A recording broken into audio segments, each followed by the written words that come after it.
Okay, so part 4 of inflation and the economy. We're continuing with COVID, probably going to get into gas prices. So we had a massive drop in employment of those generally at the bottom quartile, right, of employment. And those are people who spend all their money.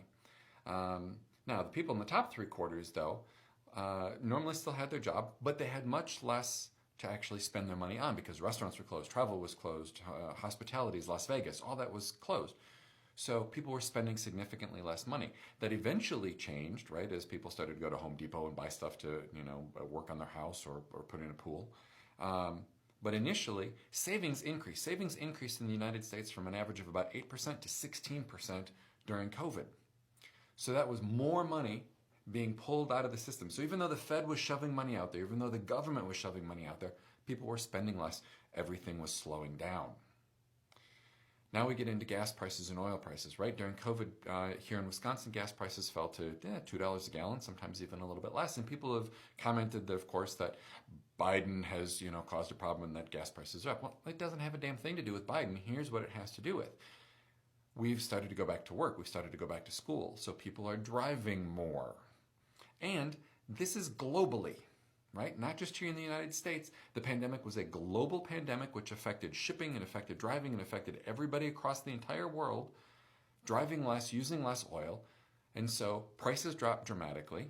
Oil dropped down to $45 a barrel. Saudi Arabia actually cut supply at one point in time last April by 10 million barrels a day. So the demand for oil dropped, so the prices for oil dropped. Well, that made everything else a little bit cheaper, right? Because now all of a sudden it's cheaper to supply things. It's cheaper for that truck to drive from California to Wisconsin with our fruit. So prices dropped. There was actually deflation in 2020. Now, here's what happened.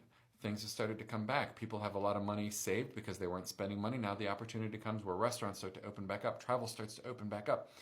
We have some things. People get really excited. There's this massive, massive demand shock.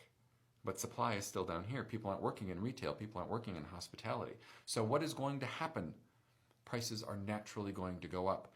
I'm going to talk in the next one a little bit about some of the things that have actually gotten really expensive over the last 2 years as part of the supply shock, the supply chains, talking about technology, chips, stuff like that have affected vehicles, why used car prices are through the roof.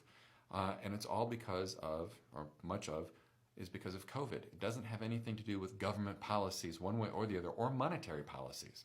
Let's talk about it.